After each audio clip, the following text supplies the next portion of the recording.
योगेन चित्तस्य सवदेन ప్రపంచవ్యాప్తంగా ఉన్న 190 దేశాలు పైగా ఉన్న దేశాల్లో ఆయన శిష్యులే ఎక్కువ మంది యోగా వాళ్ళ ద్వారా జరుగుతుంది అనమాట. యోగా అనేది ఒక ఇంటర్నేషనల్ థింగ్ అయిపోయింది అనమాట. మనకంటే వాళ్ళే ఎక్కువగా యోగాని పాటిస్తున్నారు. సో అసలు దీని మీద మీరు ఎలా అనుకుంటారు? మన వాళ్ళు అంత అవేర్నెస్ లేదు.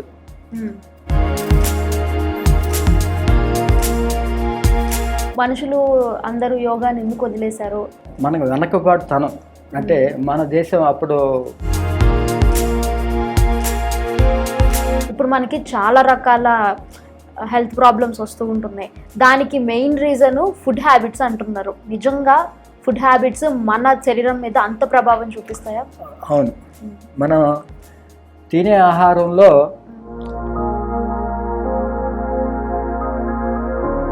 యోగా చేసే వాళ్ళు ఉంటారు కదా గురుగారు, వాళ్ళు పర్టికులర్గా ఇలాంటి ఫుడ్డే తీసుకోవాలి అని ఏమన్నా నియమాలు ఉంటాయా వాళ్ళకి?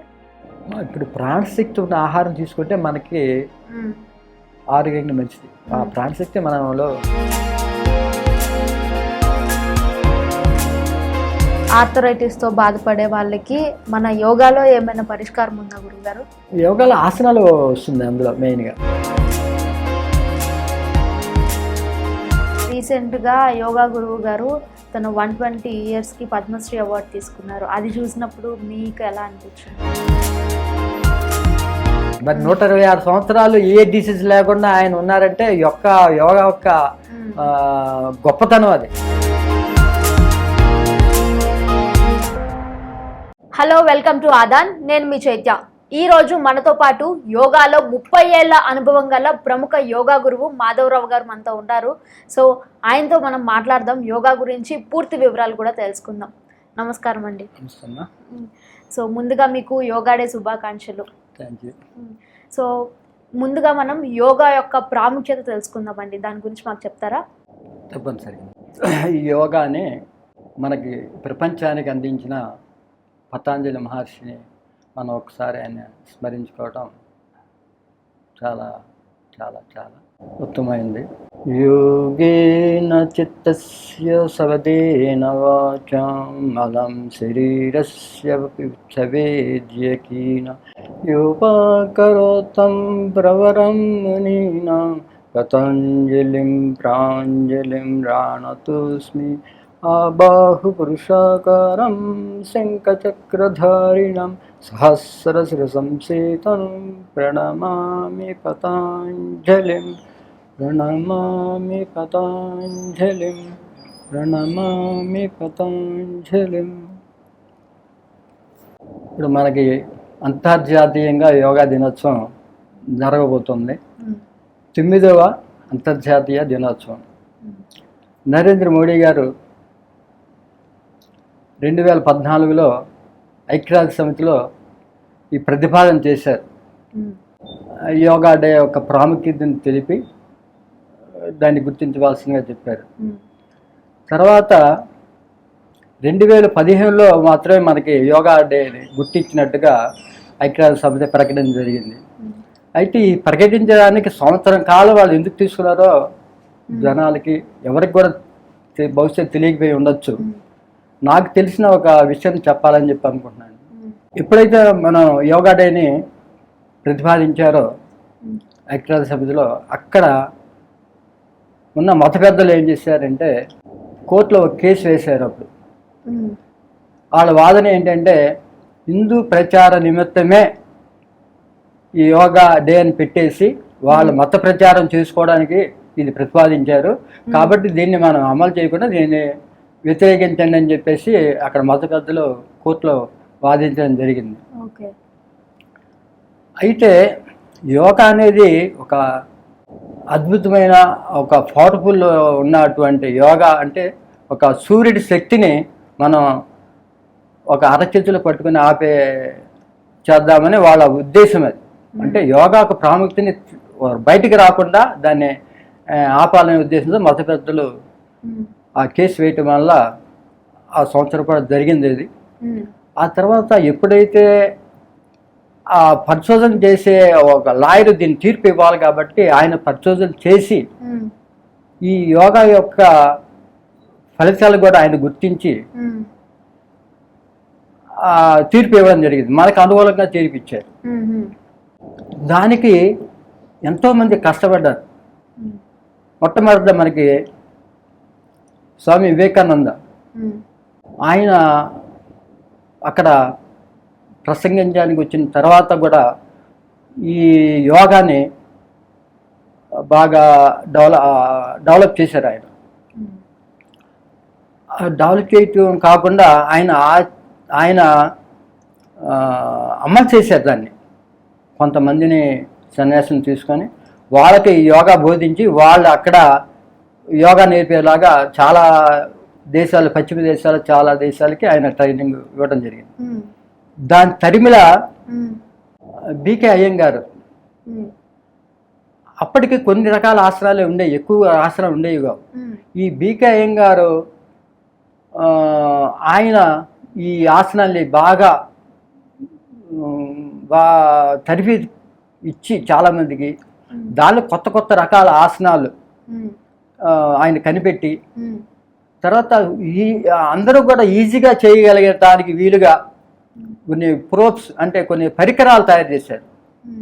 ఒక ముందుకు వంగే ఆసనం ఉంది, ముందుకు వంగటానికి అనుకూలంగా కొన్ని రకాల ఎక్విప్మెంట్స్తో, తర్వాత వెనక వంగడానికి కొన్ని రకాల ఆసనాలు ఉంటాయి. అది ఎక్కువ వెనక వంగడానికి మనకు సాధ్యపడదు కాబట్టి కొన్ని ఎక్విప్మెంట్స్ మీద వాళ్ళు బాగా ప్రాముఖ్యత సంపాదించేద్దాం.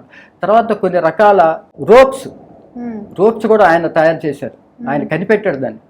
రోప్స్ మీద ఎలాగ ఆసనాలు వేయాలి అని దాన్ని ఆయన కనిపెట్టి ఇతర దేశాలకి బాగా గ్రామం కూడా వెళ్ళి ఈ యోగాని బాగా ప్రచారం చేసి అక్కడ యోగా యొక్క ఉపయోగం ఏంటి, ఏ రోగానికి ఏ ఆసనం వేస్తే తగ్గుతుంది, సైంటిఫిక్గా వాళ్ళకి మనసుకి అందేలాగా సైంటిఫిక్గా వాళ్ళు అంతా సైంటిఫిక్గా ఆలోచిస్తారు కాబట్టి సైంటిఫిక్గా ఏ ఆసనంలో ఏ అవయవం, ఏ నరం, తర్వాత ఏ గ్రంథి ఉద్దీపన జరుగుతుంది అనే డీప్గా ఆయన అందరికీ చెప్పడం వల్ల బాగా అక్కడ ఇతర దేశాల్లో, పశ్చిమ దేశాల్లో బాగా యోగా డెవలప్ అయింది. తర్వాత ఆయన కొన్ని వేల మందిని తర్ఫీజ్ ఇచ్చేసి మాస్టర్స్ కింద తయారు చేశాడు. ఆయన ఒక మాస్టరు కొన్ని వేల మందికి యోగా చెప్పేసి వాళ్ళని మళ్ళీ మాస్టర్స్ కింద తయారు చేస్తారు. ఆ విధంగా కొన్ని వేల మందికి ఆయన తర్ఫీజ్ ఇచ్చేసి పశ్చిమ దేశాల్లో ఎక్కువ మందిని బాగా ట్రైనింగ్ చేయడం జరిగింది. ఇప్పుడు ప్రపంచవ్యాప్తంగా ఉన్న 190 దేశాలు పైగా ఉన్న దేశాల్లో ఆయన శిష్యులే ఎక్కువ మంది జరుగుతుంది. యోగా వాళ్ళ ద్వారా జరుగుతుంది అన్నమాట. 190 దేశాలు పైన జరుగుతున్నాయి. దానిలో ఇప్పుడు ఈ టీచర్స్ అన్న వాళ్ళు తర్ఫీదు ఇచ్చిన తర్వాత ఇప్పుడు కోట్ల మంది తయారయ్యారు. కోట్ల మంది ఒకే రోజు ఒకే టైంకి ఈ యోగా దినోత్సవాన్ని జరపడం చాలా చాలా చాలా అద్భుతమైన విషయం. ఇది చాలా మన సంతోషించదగ్గ విషయం, చాలా గర్వపడవలసిన విషయం అన్నమాట. ఇది మన హిందువులు అయ్యి ఉండి మన హిందూ పురాతనమైనటువంటి ఈ యోగాని మనకంటే కూడా బాగా వాళ్ళు డెవలప్ చేసినందుకు మనం ఎంతో గర్వించదగ్గ విషయం ఇది. సనాతన ధర్మంలో యోగులు, ఋషులు చాలా యోగాలు చేసేవారు. కానీ మన టైంకి వచ్చేటప్పటికి భారతదేశంలో యోగా అనేది చాలా తగ్గిపోయింది. బట్ ఈ యోగా అనేది ఒక ఇంటర్నేషనల్ థింగ్ అయిపోయింది అనమాట. మనకంటే వాళ్ళే ఎక్కువగా యోగాని పాటిస్తున్నారు. సో అసలు దీని మీద మీరు ఎలా అనుకుంటారు? అయితే ఇక్కడ వాళ్ళకి మనకి తేడా ఏంటంటే వాళ్ళు ఒక పరిశోధనాత్మకంగా దాన్ని ముందుకు తీసుకెళ్తారు. ఏదైనా ఒక విషయం ఉందంటే అది పరిశోధన చేసి దాని ఫలితాన్ని బట్టి వాళ్ళు ఆచరణ. మన వాళ్ళు అంత అవేర్నెస్ లేదు. అంచేత అక్కడ ఎక్కువ డెవలప్ అవడానికి కారణమైంది. తర్వాత ఆసనాలు కూడా అప్పట్లో ఫస్ట్లో ఆసనాలు ఎక్కువ ఉండేవి కావు. ఆ ఆసనాలనే ఎక్కువసేపు టైం ఒక ఆసనానికి ఎక్కువ టైం పెట్టడం వల్ల ఆ బోరు కొట్టడం వల్ల కానీ లేకపోతే వేయిపోవటం వల్ల కానీ అప్పుడు ఎక్కువ డెవలప్ అవ్వాల. తర్వాత ఇప్పుడు ఈ యోగాని సరళీకృతం అవటం వల్ల పతాంజలి మహర్షి 5000 సంవత్సరంలో తర్వాత ఆయన అప్పుడు ఉన్నటువంటి ఎప్పుడైతే ఇప్పుడు మనకి ఎలాగా రామ్దేవ్ యోగా ఉంది, రవిశంకర్ యోగా ఉంది, తర్వాత కోయంబత్తూర్ ఈషా ఫౌండేషన్ జగ్గు వాసుదేవ్ ఉంది, అలాగే రకరకాల పెద్ద గురువులకి సపరేట్గా యోగా వాళ్ళు చెప్తా ఉన్నారు. ఆ రోజుల్లో కూడా ఇన్ని రకాల యోగాలు ఉన్నాయి. ఆ యోగాలన్నింటిని కలిపి పతాంజలి మహర్షి అయిన ఆయన సరళీకృతం చేసి అందరికీ అష్టాంగ యోగం అని చెప్పేసి ఒక రాజయోగం అని ఒక యోగాన్ని తీసుకొచ్చారు అన్నమాట. అందులో కొంచెం సరళీకృతం చేశారు ఆయన ఆసనాన్ని. దాన్ని ఇంకా సరళం చేసి అందరికి వీలుగా చేయడానికి వీలుగా ఇప్పుడు దాన్ని జరుగుతూ ఉంది. అయితే ఇప్పుడు ప్రారంభంలో చిన్న ఆసనాలు నేర్పుతాం, తర్వాత ఆసనాలు స్టేట్ లెవెల్, డిస్ట్రిక్ట్, స్టేటు, నేషనల్ లెవెల్, ఇంటర్నేషనల్ లెవెల్ వాటికి యోగాలు ఇప్పుడు ఆసనాలు రూపొందించడం జరిగింది. ఇప్పుడు ఒక యోగా గురువుగా మన భారతదేశంలోనేమో యోగాని ఇంత తగ్గిపోయింది, కానీ పాశ్చాత్య దేశాల్లో యోగాని చాలా ప్రాముఖ్యంగా చూస్తున్నారు. ఎందుకు మన దేశం ఇలా అయిపోయింది అని ఎప్పుడన్నా మీకు అనిపించిందా? అంటే ఎందుకు మనుషులు అందరూ యోగాని ఎందుకు వదిలేశారు అని ఒక యోగా గురువుగా? అంటే కొంత మనకు వెనకబాటుతనం, అంటే మన దేశం అప్పుడు కొంచెం వెనకబడిన దేశం. అంటే మన వాళ్ళు అందరూ కూడా ఎక్కువగా వ్యవసాయం మీద ఆధారపడేవాళ్ళు, కాయ కష్టం చేసేవాళ్ళు. అప్పటికి అవసరం వాళ్ళకి ఏముంది, కాయ కష్టం చేసేవాళ్ళు, వాళ్ళు హెల్తీగా ఉండేవాళ్ళు. కాబట్టి అప్పుడు అవసరం మనకి అవసరం పడలేదు అప్పుడు. ఆ తర్వాత ఈ ఉద్యోగాలు, ఈ విధంగా చదువుకోవడం, ఎప్పుడైతే సాఫ్ట్వేర్ ఇవన్నీ ఉద్యోగాలు బాగా పెరిగినాయో అలాగే డిసీజ్ పెరిగినాయి. ఎందుకంటే అవి శారీరక శ్రమ లేదు, ఏ కాడికి మానసికంగా శ్రమ పెడుతున్నారు, శరీరాన్ని కష్టపెట్టలేదు. శరీరాన్ని కష్టపెట్టకుండా మానసికంగా మనసుని కష్టపెట్టడం వల్ల అనేక రకమైన డిసీజ్ బయలుదేరినాయి. ఇప్పుడైతే మనం శరీరాన్ని శ్రమ పెట్టలేదు, శరీరాన్ని కష్టపెట్టాలి, మనసుని సుఖపెట్టాలి.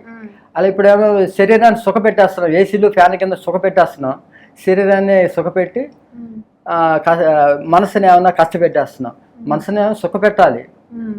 ఆ విధంగా ఇది రివర్స్ అయిపోవటం వల్ల డిసీజ్ చాలా వాటికి మారిపోయినాయి. ఇప్పుడు డిసీజ్ ఎక్కువ డెవలప్ అయిపోయినాయి డిసీజ్ వల్ల. ఇప్పుడు మీరు చెప్పినట్టే ఎక్కువ శరీరానికేమో అంత సుఖం ఉంది, మనసుకి మైండ్కి ఎక్కువ పని ఉంది. దీని కారణంగా మనకి స్ట్రెస్ చాలా పెరిగిపోయింది. చిన్న పిల్లోడి దగ్గర నుంచి పెద్దవాళ్ళ వరకు, చిన్న పిల్లోడికి కూడా వాడికి హోంవర్క్ దగ్గర వాడికి స్ట్రెస్ అది. సో వాళ్ళు అది తట్టుకోలేకపోతున్నారు. సో ఈ స్ట్రెస్కి గల కారణాలు ఏంటి, అసలు వాటిని ఎలా పోగొట్టుకోవాలి, దానికోసం ఏమైనా టిప్స్ చెప్తారా మాకు? సరే, స్ట్రెస్ అనేది అన్ని లెవెల్లో ఉన్నది, చిన్నపిల్లలకి నుంచి పెద్దవారికి కూడా అన్ని కేటగిరీలో కూడా స్ట్రెస్ ఉంది. ఈ స్ట్రెస్ వల్లే ఇప్పుడు మనం చూస్తున్నాము, మంచి అలవాటు ఉన్నా కూడా ఆ స్ట్రెస్ వల్లే వాళ్ళు అనేక రకమైన రుగ్మతలు బారిన పడుతున్నారు. ఎప్పుడైతే ఇప్పుడు ఈ డిసీజ్ వచ్చాయో వాళ్ళు మన శరీరాన్ని గమనించుకుంటూ సరైన ఆహారం, సరైన వ్యవహారం, సరైన వ్యాయామం అవి పాటించినట్టయితే మనకు వాళ్ళకి ఆ డిసీజ్ క్యూర్ అవుతుంది, మానసిక ప్రశాంతత ఉంటుంది. మనకు పూర్వీకులు ఇచ్చిన ఈ యోగా రూపాయి ఖర్చు లేకుండా యోగా నేర్చుకోవచ్చు. ఇప్పుడు మందులతో పని లేదు, మాకు ఫీజులతో పని లేదు. ఈ యోగా నేర్చుకున్నట్టయితే ప్రాణాయం బెటర్ అన్నిటికంటే కూడా. ఈ ప్రాణాయం చేసినట్టయితే మానసిక ప్రశాంతంగా ఉంటుంది. మనసు ప్రశాంతంగా ఉంటే మన శరీరం కూడా ప్రశాంతంగా ఉంటుంది. శరీరానికి మనసుకి అవినాభ సంబంధం. మనసు బాగుండకపోతే శరీరం బాగుండదు, శరీరం బాగుండకపోతే మనసు బాగుండదు. అంచేత ఈ రెండింటికి కూడా కోఆపరేటివ్గా ఉండాలంటే యోగా నేర్చుకోవాలి. ప్రతి వాళ్ళు యోగా నేర్చుకున్నప్పుడు వాళ్ళ శారీరక రుగ్మతలు తగ్గించుకుంటూ ఫ్యూచర్లో మళ్ళీ ఏవి కూడా రాకుండా కాపాడుతుంది. మన శరీరంలో ఒక వ్యాధి రావాలంటే 5 సంవత్సరం 10 సంవత్సరాలు పడుతుంది. ఒక మనకి బీపీ బయటపడాలన్నా, ఒక షుగర్ వ్యాధి బయటపడాలన్నా, ఒక క్యాన్సర్ పడాలన్నా కూడా అది లోపల ఉన్నటువంటి వ్యర్థ పదార్థాలన్నీ కూడి కూడి కూడి ఎప్పుడు కానీ అది బయటపడటం జరుగుతుంది. ఎప్పుడైతే మీరు యోగా చేశారో ఎప్పటికప్పుడు అది క్లీన్ అయిపోతుంది. ఏ రోజుకి ఇవాళ ఉన్నటువంటి లోపల ఉన్నటువంటి డస్ట్ అంతా కూడా అది క్లీన్ చేసేస్తుంది ఏ రోజుకి ఆ రోజు. అంచేత ఫ్రెష్గా ఉంటాం కాబట్టి ఎలాంటి డిసీజ్ రాకుండా యోగా కాపాడుతుంది. ఈ యోగాకి మించింది ఏదీ లేదు. మీకు ఇందులో యోగా అంటే చాలా మంది ఏమనుకుంటారంటే ఆసనాలు ఒకటే అనుకుంటారు. యోగా అంటే ఆసనాలు ఒకటే, వాళ్ళకి బయట కనబడదు, ఒకటే కనబడుద్ది. తర్వాత ప్రాణాయామము, ధ్యానము ఇవన్నీ చాలా అవసరం, చాలా ముఖ్యం అన్నమాట. ఇవన్నీ కలిపితేనే యోగా అవుతుంది. ఇప్పుడు ఆసనాలు కూడా సరళీకృతమై వార్మప్ ఎక్సర్సైజ్ అని ఒకటి ఈ మధ్య పెట్టాను. దీనికి ధీరేంద్ర బ్రహ్మచారి అని చెప్పేసి ఆయన బాగా డెవలప్ చేశారు. ఇప్పుడు కూడా వార్మప్ ఎక్సర్సైజ్నే చాలామంది ఇంప్లిమెంట్ చేస్తున్నారు. ఆ తర్వాత ఈ బీకే అయ్యంగారు వారి బావగారు అయినటువంటి తిరుమల కృష్ణమాచార్యులు గారు, ఆయన కూడా బాగా ఈ యోగాని డెవలప్ చేశారు. వాళ్ళకి మనం ఎంతో రుణపడి ఉంటాం. ఎందుకంటే ఈ ఆసనాలన్నీ కూడా వాళ్ళు డెవలప్ చేసి సరళీకృతం చేయటం వల్లే మనం ఈ రోజు కూడా అందరూ వేయగలుగుతా ఉన్నారు ఆసనాలు చేత. ఇప్పుడు మనం అందరం కూడా తప్పనిసరిగా మనకున్న టైంలో ఎంతో కొంత, ఇప్పుడు మేమైతే మా యోగా క్లాస్లో రోజుకు 2 గంటలు యోగా చెప్తాం. కానీ మీకు ఇప్పుడు అందరికి కూడా సాధ్యపడదు చేత గంట వరకు చేయగలిగితే చేయొచ్చు, లేదు గంట కూడా కుదరదు అంటే అరగంట కూడా కుదరని వాళ్ళకి 10 నిమిషాలు చాలు. 10 నిమిషాలు మీరు యోగా చేసినట్టయితే 10 రోజుల్లో మీకు దానివల్ల మీకు బెనిఫిట్ తెలుస్తుంది. తెలిసినప్పుడు దాన్ని వదిలిపెట్టరు కదా, దాన్ని డెవలప్ చేసుకుంటారు. అప్పుడు మీకు ఏమి తినాలి ఏమి తినకూడదు మీకే తెలిసిపోతుంది. ఇంకొకళ్ళు చెప్పక్కర్లా. ఎప్పుడైతే మన యోగానే మీరు 10 రోజులు కంటిన్యూ చేసినప్పుడు ఆ బెనిఫిట్స్ తెలుస్తుంది. కాబట్టి ఆ యోగాని మీరు కంటిన్యూ చేస్తారు. కంటిన్యూ చేసినప్పుడు అప్పుడు మీ ఆహారం వ్యవహారాన్ని కూడా మీరు తెలుసుకుంటారు, ఇంకొకళ్ళకి చెప్పగలుగుతారు మేడం మీరు. ఓకే, ఇంకొక ఇంపార్టెంట్ థింగ్ ఏంటంటే అందరికీ తెలుసు సూర్య నమస్కారం చేయడం వల్ల చాలా హెల్త్ బెనిఫిట్స్ ఉంటాయని. కానీ మాలో చాలా మంది సూర్య నమస్కారం చేయరు. సో మీ మాటల ద్వారా సూర్య నమస్కారం చేస్తే ఏ హెల్త్ బెనిఫిట్స్ ఉంటాయి చెప్తే మనది చూసి కొంతమంది అయినా మారచ్చు కదా. సో చెప్పండి. ఇదే సూర్య నమస్కారాలు అనేది 12 స్టెప్స్ కింద ఉంటాయి. ఓకే, దానిలో ఒక 7-8 ఆసనాలు మాత్రమే ఉంటాయి అన్నమాట. కొన్ని ఆసనాలు రిపీట్ అవుతూ ఉంటాయి. సూర్య నమస్కారాల్లో ఎక్కువగా మనం ఫ్రంట్ బెండ్, ముందుకు వంగుతాం, ఓకే, తర్వాత వెనక్కి వంగుతాం. ఎక్కువగా ఆ ఆసనాలే ఎక్కువగా ఉంటాయి దీనిలో. ఫ్రంట్ బెండ్, బ్యాక్ బెండ్ ఉంటుంది. ఓకే, దీనివల్ల ఏమవుతుందంటే ఎప్పుడైతే మనకి ముందుకు వంగామో మనకి పొట్ట తగ్గుతుంది, పొట్ట మీద ఒత్తిడి పడుతుంది, ఒత్తిడి పడుతుంది. పొట్టలో ఉన్నట్టు ఆర్గన్స్ కూడా ఒత్తిడి పడుతుంది. కాబట్టి ఇండైజెషన్ అంటే పొట్ట అంటే రోగాలకు పొట్ట అని చెప్తారు. పొట్ట రోగాలకు పొట్ట అన్నమాట. అంచేత ఎప్పుడైతే పొట్ట మీద ఒత్తిడి పడుతుందో ఆ రోగాలను నయం చేస్తుంది అన్నమాట, పొట్టకి సంబంధించి. అలాగే వెనక వంగుతాం. వెనక వంగటం వల్ల స్పెయిన్ డిసీజ్ వల్ల చాలా మందికి చాలా ఇబ్బంది కలుగుతాయి. స్పాండిలైటిస్, తర్వాత నడుము నొప్పులు, అనేక రకాల వ్యాధులు. మెయిన్ ఎందుకంటే మనం నిలబడటానికి బిల్డింగ్కి బేస్మెంట్ ఎంత బలమో మనం నిలబడటానికి వెన్నెముక అంత బలం అన్నమాట. వెన్నెముకగానే స్ట్రాంగ్గా లేకపోతే ఎవరు నిలబడలేరు, ముందు భూమి మీద నిలబడలేరు. అందుచేత వెన్నెముకకి మంచి స్ట్రెంత్ని ఇస్తుంది అన్నమాట. అది సూర్య నమస్కారాల్లో మనం ఉదయం పూట చేయవలసింది. అది సూర్యుడికి అభిముఖంగా సూర్యుని లో ఉన్నటువంటి డి విటమిన్ మనం తీసుకొని ఈ ఆసనాలను చేస్తాం. ఇది 2 నమస్కారాలు. కానీ చాలా చాలా చాలా తేలిగ్గా అన్నమాట, అందరూ చేయగలిగింది, కొత్తగా వచ్చేవాళ్ళు చేయగలిగింది. ఇది చేస్తుంటే ఆసనాలు ఇంకా అడ్వాన్స్ ఆసనాలు అవన్నీ కూడా ఉంటాయి అన్నమాట ఇంట్లో. అంచేత సూర్య నమస్కారం ఫేమస్ అయింది ఏంటంటే అందరూ ఈజీగా చేయగలుగుతారు కాబట్టి ఎవరైనా ఈజీగా చేయొచ్చు. అయితే దానికి బ్రీతింగ్ అనుసంధానించాలి. ఏదైనా ఒకటి ఉందంటే దానికి మనం ముందుకు వంగేటప్పుడు శ్వాస వదిలేయాలి, వెనక్కి పైకి లేసేటప్పుడు శ్వాస తీసుకోవాలి, శ్వాసను అనుసంధానం చేయాలన్నమాట. అప్పుడు శ్వాస అనుసంధానం చేస్తే మన ప్రాణాయం అయిపోయింది, అక్కడే ప్రాణాయం అయిపోతుంది. దాంతోపాటు యోగాలో ఈ ముఖ్యమైన పాటలన్నిటి కూడా నరాల్ని సాగదీస్తాం. మెయిన్గా కింద నుంచి కాలు వేలగాంచి తలబడకుండా ఉండట నరాలన్నీ కూడా సాగదీయడం వల్ల అక్కడ ఉన్నటువంటి బ్లాకేజ్ అన్ని పోతాయి. బ్లాకేజ్ పోయి బ్లడ్ సర్క్యులేషన్ ఫ్రీగా అవటం వల్ల ఏ డిసీజ్ రాకుండా ఉంటాయి, ఉన్న డిసీజ్ తగ్గిపోతాయి అనమాట. చాలా ఈజీగా చేయగలిగింది సూర్య నమస్కారాలు అనమాట. అది ఇప్పుడు మనకి చాలా రకాల హెల్త్ ప్రాబ్లమ్స్ వస్తూ ఉంటున్నాయి. దానికి మెయిన్ రీజను ఫుడ్ హ్యాబిట్స్ అంటున్నారు. నిజంగా ఫుడ్ హ్యాబిట్స్ మన శరీరం మీద అంత ప్రభావం చూపిస్తాయా? అవును, మనం తినే ఆహారంలో విటమిన్స్, మినరల్స్, ప్రోటీన్స్ ఇవన్నీ ఉంటేనే మన శరీరం నిలబడుతుంది. మన శరీరం నడవాలంటే అన్ని రకాల ఉంటేనే మన శరీరం వ్యాయామం ముఖ్యం.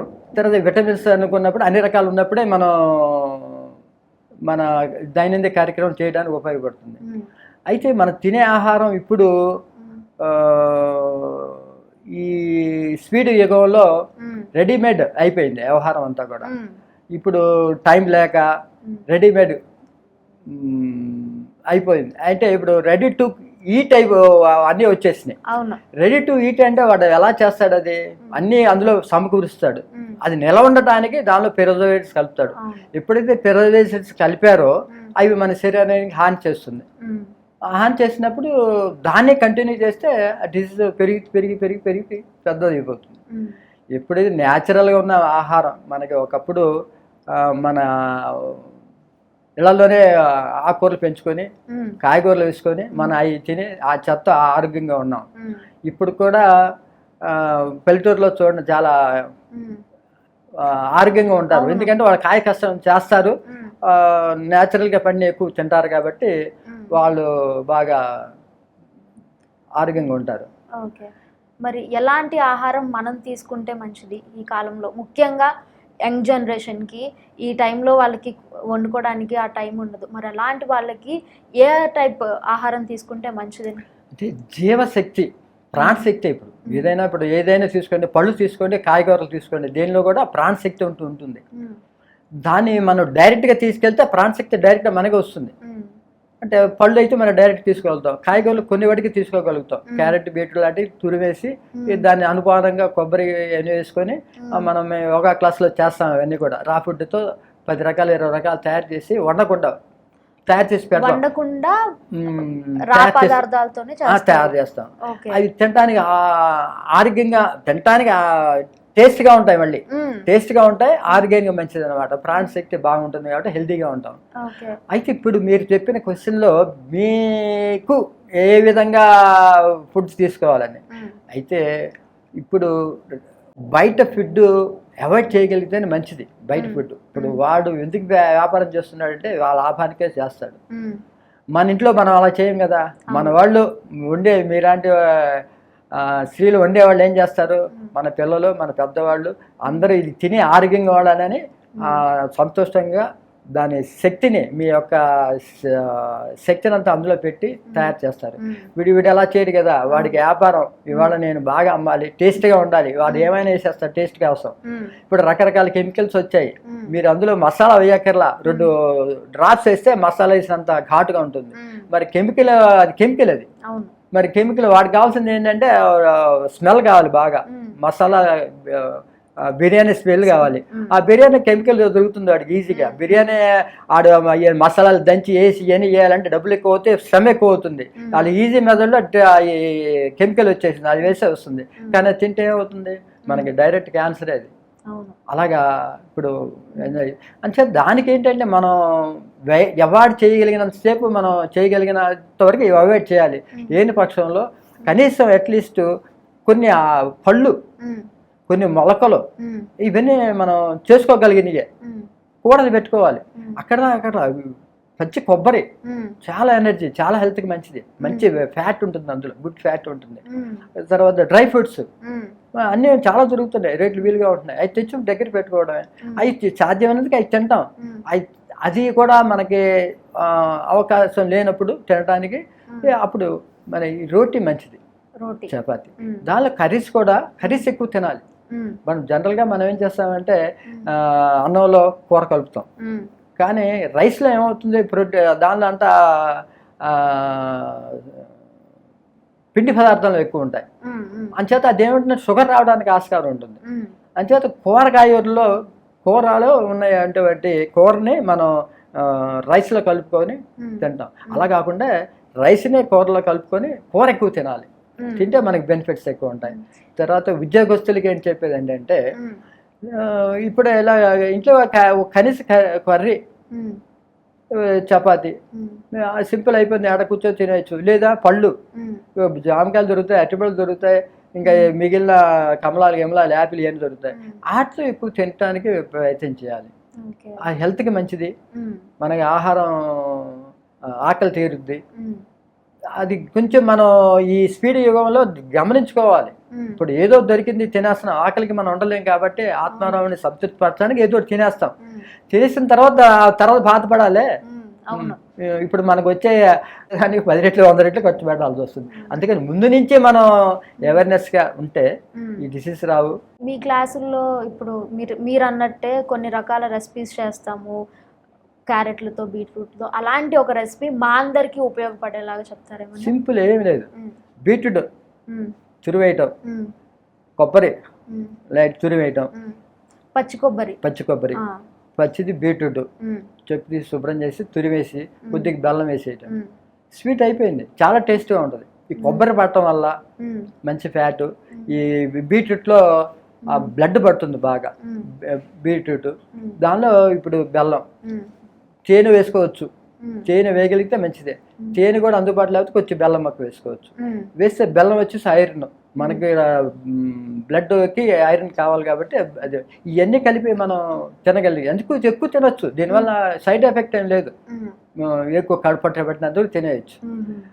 సింపుల్గా అన్నమాట. ఇలా క్యారెట్ ఉంది, మీకు స్వీట్ ఇష్టం లేదు, హాట్ ఇష్టం మీకు, క్యారెట్ ఉంది, క్యారెట్ తురివేయటం, కొబ్బరి తురివేయటం, దానిలో ధనియాల పొడి, జీలకర్ర పొడి, లైట్గా సాల్ట్, కొత్తిమీర ఇవన్నీ వేసుకొని లైట్గా నిమ్మకాయ పిండి వేసుకుంటే అమోహం, చాలా సలాడ్ లాగా టేస్ట్గా ఉంటుంది, హెల్త్కి మంచిది, తక్కువలో అయిపోద్ది. అవును. మరి ఇప్పుడు చాలా మంది బరువు తగ్గాలి దట్టు స్పీడ్గా తగ్గాలి అని రకరకాల డైట్లు ఫాలో అవుతున్నారు. దీనివల్ల మనకి బాడీకి చాలా నష్టం జరుగుతుంది కదా, అసలు దీని మీద మీరేమంటారు?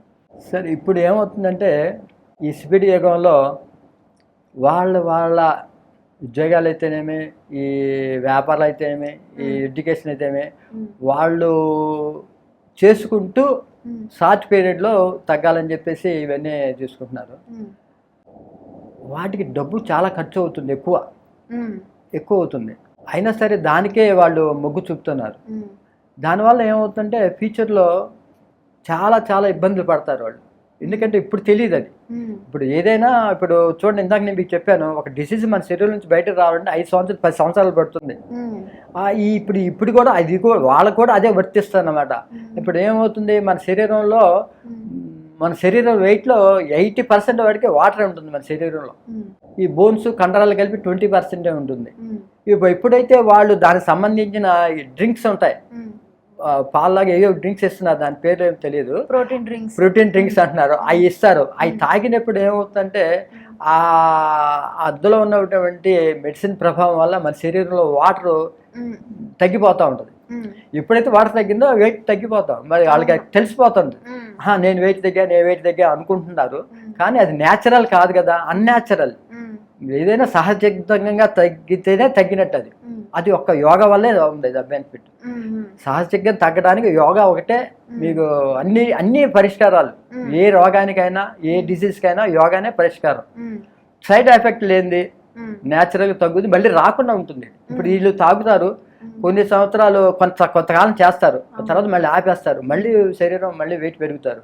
ఇది క్రమేపీ తర్వాత పెద్ద డిసీజెస్ కారణం అవుతుంది. అది చాలా మంది వాడిన వాళ్ళు చెప్తుంది, ఇది మనకు తెలియదు అది డిసీజ్. అది తెలియని వాళ్ళు అలా వాడుతూనే ఉన్నారు. తెలిసినప్పుడు వాళ్ళు మానేస్తారు, లేదా వేరే సైడు ఏదో వేరే ఆలోచన చూసుకుంటారు. కానీ ఎప్పుడైతే వాళ్ళు అసలు యోగా మొదలు పెడితే అసలు వెయిటే పెరగరు, ఇవన్నీ చేయక్కర్లేదు. దాన్ని మనం మన సాంప్రదాయమైనటువంటి మన యోగాన్ని వదిలేసి ఏదో మనం దొరికింది తింటున్నాం, ఏదో చేస్తున్నాం అనే అలాగా మనం అనేక ఇబ్బందులు శరీరాన్ని గురి చేస్తున్నాం మనం. యోగా చేసే వాళ్ళు ఉంటారు కదా గురుగారు, వాళ్ళు పర్టికులర్గా ఇలాంటి ఫుడ్ తీసుకోవాలి అని ఏమన్నా నియమాలు ఉంటాయా వాళ్ళకి? ఇప్పుడు ప్రాణశక్తి ఉన్న ఆహారం తీసుకుంటే మనకి ఆరోగ్యంగా మంచిది. ఆ ప్రాణశక్తి మనలో కన్జ్యూమ్ అయ్యి మనం తీసుకోవడం వల్ల ఎక్కువగా పళ్ళలో అంటే మనం తీసుకున్న ఆహారం వెంటనే డైజెస్ట్ అయ్యి అందులో ఉన్న సారం అంతా కూడా ఎసెన్స్ అన్ని కూడా మన శరీరం గ్రహిస్తుంది అనమాట. గ్రహించేసి మన శక్తిని ఇస్తుంది అది. అంతే పళ్ళు ప్రిఫరెన్స్ అన్నిటికంటే ఎక్కువగా ప్రిఫరెన్స్ ఏంటంటే పళ్ళు. మీరు పళ్ళు తిన్న 2 గంటల్లో అన్నం ఉన్న ఎసెన్స్ అంతా కూడా మన శరీరం తీసుకొని మిగిలిన వేస్ట్ అంతా కూడా మోషన్ రూపాయలు బయటకు వచ్చేస్తుంది. ఆ తర్వాత కాయకూరలు కూడా ఫైబర్ ఎక్కువ ఉంటుంది, అందులో కూడా మీకు ఎక్కువ బెనిఫిట్స్ ఉంటాయి.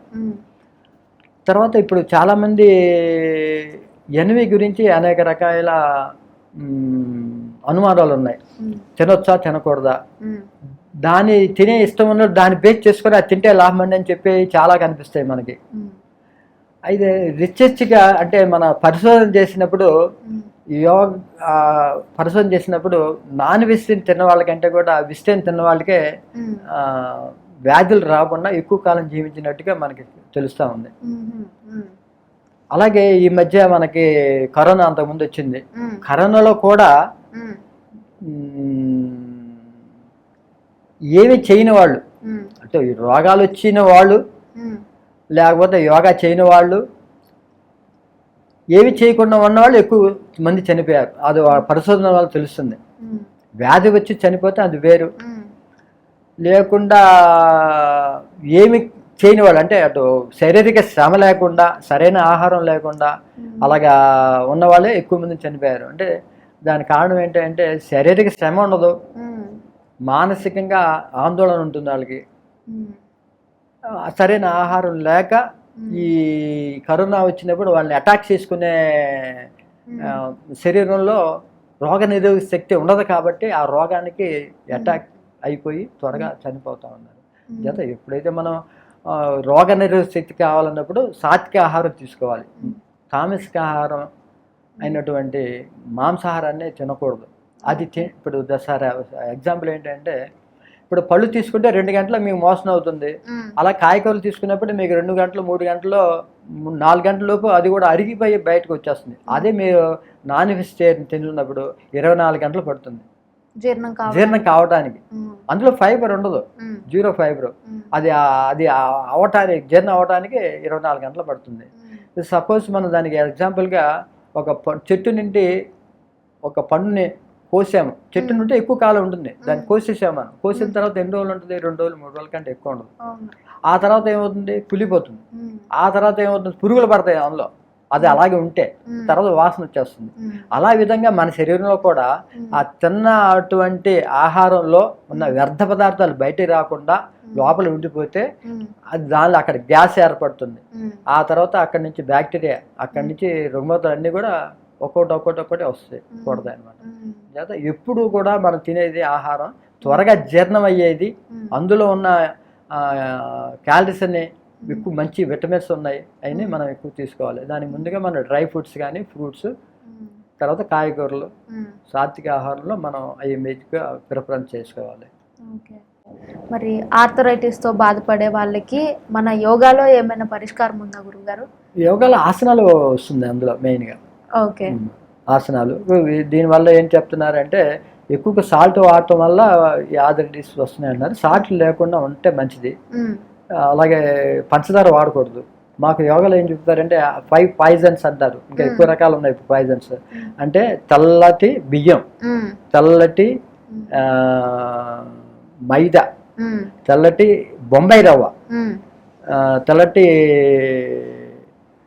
పాలు, పంచదార, మెయిన్ తెల్లటి పంచదార, ఇంకా ఇంకా ఇంకా ఇప్పుడు ఇంకా ఏదో ఉంటాయి. మాకు అప్పట్లో నేర్చుకున్నప్పుడు 5 పాయిజన్స్ అని చెప్పేవాళ్ళు అనమాట. ఈ 5 కూడా ఏమవుతుందంటే, ఇప్పుడు పంచదార తీసుకోండి, అంతా కెమికలే. చెరుకుతో తీసింది ఆ పానకంతోనే కదా బెల్లం చేస్తారు, దాంతోనే పందారు చేస్తారు. అయితే బెల్లం నల్లగా ఉంటుంది, పందారు వచ్చి బాగా తెల్లగా ఉంటుంది. ఎందుకంటే కెమికల్ చాలా కెమికల్స్ ఎక్కువగా. ఇప్పుడు పందారు వాడటం వల్ల క్యాన్సర్ వస్తుందని చెప్పి పరిశోధనలు తేలుతుంది. అలాగా ఇప్పుడు మైదాలో 0 ఫైబర్ ఉంటుంది. మైదా కూడా ఏంటంటే గోధుమ పిండిలో నుంచి వచ్చే వేస్టే మైదా అవుతుంది అంట. అలాగే వైట్ రైస్లో ఇప్పుడు ముడి బియ్యం, మనకి ఎనకటి రోజుల్లో ముడి బియ్యం వాడేవాళ్ళు ఇంట్లో. అది ఫైబర్ పైన లైట్గా పొర ఉండటం వల్ల విటమిన్ 12 దానిలో ఉంటుంది అనమాట. విటమిన్స్ ఉంటాయి అందులో, ఫైబర్ ఎక్కువ ఉంటుంది, జీర్ణశక్తి ఉంటుంది. ఆహారానికి కొంచెం తిన్నా కూడా మనం తిన్నట్టు సంతృప్తి కలుగుతుంది. మనం నవిలు తినాలి, పళ్ళకొట్ట ఎక్సర్సైజ్ ఆ ముడి బియ్యం అన్నం అనమాట. ఇప్పుడు ముడి బియ్యం అన్నంలో 2 రకాలు వచ్చేసాయి. మళ్ళీ లైట్ ఒక పొర వేస్తారు, ఇంకోటి ఏమన్నా అసలు పొరతో ఇస్తాడు. ఒకటి అంటే పైన తొక్క తీసి ఇచ్చేస్తాడు, ఇంకోటి ఏమో లైట్గా ఒక పాలిష్ పెట్టి ఇచ్చేస్తాడు. ఆ తర్వాత 3వ పాలిష్ చేస్తే తెల్లటి బియ్యం వచ్చేస్తాయి అనమాట. అది మధ్యస్థంగా తీసుకుంటే అందరికి ఉపయోగపడుతుంది. అది అలవాటు చేసుకోవచ్చు దానికోసం. అలాగే ఆ తర్వాత ముడి బియ్యం తీసుకోవచ్చు, చాలా మంచిది. అలాగే బొంబాయి రవ్వ కూడా అంతే, అది కూడా వేస్ట్ అనమాట, అంతా కూడా మంచిది కాదు. దానికంటే బొంబాయి రవ్వ కంటే కూడా గోధుమల్ని రవ్వ పట్టించుకొని ఆడించుకొని తీసుకోవడం చాలా మంచిది. ప్రాణశక్తి ఉన్న ఆహారం తీసుకోవాలి. అంచేత ఎక్కువ కాయకూరలు ఎక్కువ తీసుకోమని చెప్తాం. కూరలు ఎక్కువ తీసుకోవాలి. కూరలో అన్నం కలుపుకోవాలి, అన్నంలో కూర కలపటం కాదు. ఫైబర్ ఎక్కువ కావాలి కాబట్టి కూరలు ఎక్కువ తీసుకోవాలి. మనం రోటీ కూడా తీసుకోవచ్చు, రోటీతో పాటు చపాతీ కూడా ఎక్కువ తీసుకోవచ్చు. ఆహారం నమిలి తినాలి. ఆహారాన్ని తాగాలి, లిక్విడ్స్ని తాగాలి, తినాలి. లిక్విడ్స్ అంటే తాగేది, తినాలి. అలా తినేది తాగాలి. అంటే దాని విరుద్ధంగా మనం చెప్తున్నాం. ఏ విధంగా అంటే ఇప్పుడు ఘన పదార్థాలు ఉన్నాయి, దాన్ని నవిలి జ్యూస్ కింద చేసి తాగాలి. అలాగే జ్యూస్గా ఉందనుకోండి, అది చప్పరించుకుంటూ సిప్ చేస్తూ నోరంతా కలయి తిప్పుకుంటూ లోపల ఉన్నటువంటి మన లాలాజలం, అందులో చాలా రకమైనటువంటి ఎంజైమ్స్ ఉంటాయి, అవన్నీ మన పొట్ట లోపలికి వెళ్తాయి అన్నమాట. ఈ కలయి తిప్పి ఆ జ్యూస్ని నవిలి తినాలన్నమాట. ఆ విధంగా మనం యోగాలో చెప్తాం దాని గురించి. రీసెంట్గా యోగా గురువు గారు తను 120 ఇయర్స్కి పద్మశ్రీ అవార్డు తీసుకున్నారు. అది చూసినప్పుడు మీకు ఎలా అనిపించింది? చాలా యోగాలో ఇంత అద్భుతం. మరి 126 సంవత్సరాలు ఏ డిసీజ్ లేకుండా ఆయన ఉన్నారంటే యోగా యొక్క గొప్పతనం. అది యోగా యొక్క విశిష్టమైనటువంటి మహోన్నతమైనటువంటిది ఆ యోగా యొక్క బెనిఫిట్స్. అది మరి దాన్ని అందరూ కూడా మరి ఆ విషయాన్ని అర్థం చేసుకొని అందరూ యోగాని ఆచరణ చేయాలని నా కోరిక. మరి ఆయన పాటించినట్టుగా మనం అందరూ ఎవరు పాటించలేదు కాబట్టి ఆయన 126 సంవత్సరాలు కూడా హెల్దీగా ఉన్నారు. పద్మశ్రీ అవార్డు తీసుకున్నారు ప్రధానమంత్రి ఎదురు మీదుగా. ఆయన ఒక మనకి మార్గదర్శకం. ఆయన మనం మార్గదర్శకం తీసుకొని ఆయన ఏం పాటించాడో మనం ఆలోచించి మనం కూడా అది పాటించడానికి ట్రై చేసినప్పుడు 126 బ్రతకపోయినా ఆరోగ్యంగా ఉండటానికి మనకు ఉపయోగపడుతుంది. డిసీజ్ రాకుండా మన చివరి శ్వాస వరకు, మనం చనిపోయేంత వరకు కూడా ఏ రోగాలు రాకుండా హెల్తీగా, ఫిట్గా, సంతోషంగా, ఆరోగ్యంగా ఉండటానికి యోగా ఉపయోగపడుతుంది. సో యోగా డే సందర్భంగా మాకు యోగా యొక్క విశిష్టత, మేము ఏ ఆహారం తీసుకోవాలి, ఏది తీసుకుంటే మంచిది, అసలు యోగా చేయడం వల్ల మాకు కలిగే ప్రయోజనాలు ఏంటి అని ఇంత క్లుప్తంగా చెప్పినందుకు మీకు ధన్యవాదాలండి. థ్యాంక్స్.